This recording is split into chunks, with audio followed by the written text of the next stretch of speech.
আসসালামু আলাইকুম। সবাই কেমন আছেন? আশা করছি সবাই ভালো আছেন। আলহামদুলিল্লাহ আমিও ভালো আছি।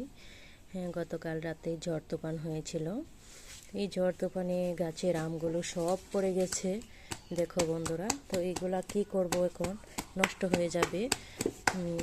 শিল পড়ে অনেকগুলা হয়ে গেছে। তো এগুলা সাথে সাথে আচার না দিলে নষ্ট হয়ে যাবে। তো আমি আচারের জন্য রেডি করলাম।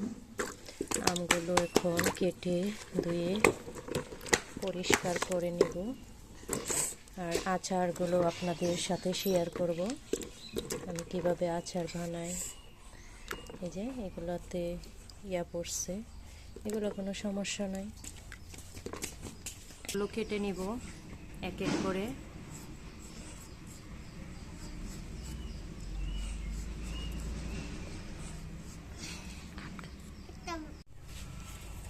যে আমার আম কাটা চলছে,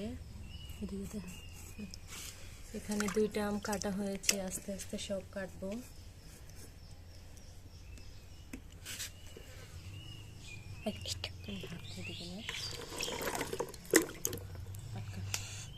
এই যে দেখো বন্ধুরা, আমার আম সিলা হয়ে গেছে। এখন এগুলা দিয়ে আচার বানাবো। এখন কেটে প্রসেসিং করে নেব কিভাবে আমি আমগুলো কেটে আচারের জন্য প্রসেসিং করে নিব। কেটে ওই যে এভাবে কাটবো।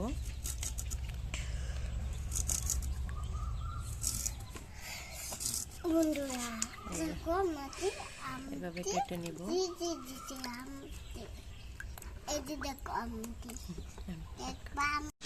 এই যে আমার আম কাটা হয়ে গেছে। আমগুলো এভাবে স্লাইস করে কেটে নিয়েছি। তো এখন আমগুলো এটাতে সব আম দিয়ে দিলাম। অনেকগুলোই হয়েছে মাশাআল্লাহ, যাই দিয়েছি।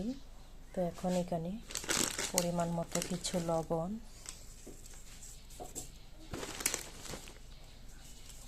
আচারের পরিমাণ মতো এখানে দেব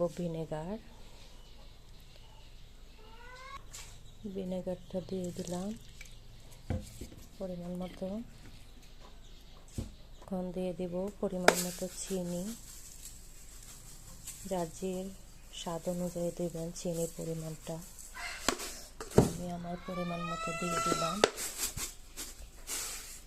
আমগুলো অনেক টক, বাচ্চারা খাবে, তাই একটু মিষ্টিটা বেশি দিতেছি। এগুলো হাতে মিশিয়ে নিব। এখন কিছুক্ষণ রেখে রাখবো মাখিয়ে। কিছুক্ষণ রেস্টে রেখে দেব। আচার বানানোর জন্য প্রথমে প্যানে একটু তেল দিয়ে দিলাম। এই যে আমটা আমি মাখিয়ে রেখেছিলাম, অনেকটা পানি উঠেছে। চিনির, লবণ, সিরকা, ভিনেগার দিয়েছি, সিরকা না। আর ওইখানে মরিচ ভেজে নিয়েছি, এগুলো গুঁড়া করব। আর পাঁচফোড়নের গুঁড়া করা আছে রেডিমেড। তো এখন আমি সব এগুলা দিয়ে দিব।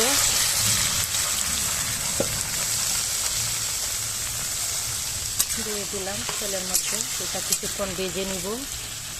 ভেজে নেওয়ার পরে মরিচ, হলুদ আর আস্ত মরিচ গুঁড়া করব, এগুলা পাঁচফোড়ন এগুলা পরে দিয়ে দিব। তো এখন আগে জাল করি। এখন দিয়ে দিব মরিচ, হলুদ, যে মরিচের গুঁড়ো দিয়ে দিলাম, অল্প একটু হলুদের গুঁড়ো। এখন ভালোভাবে এটা কষিয়ে নেব।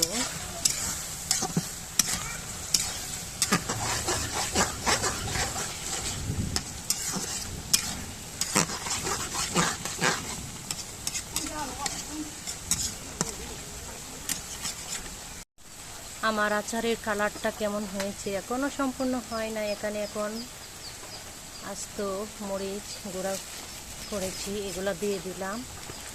দিয়ে দিব পাঁচফোড়নের গুঁড়া।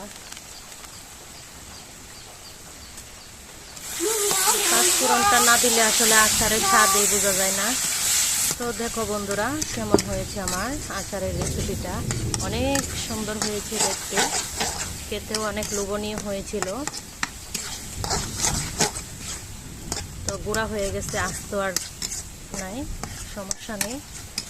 আম আরও বাড়তি হলে আবার দিয়ে দিব। তো আজকের রেসিপিটা এই পর্যন্তই।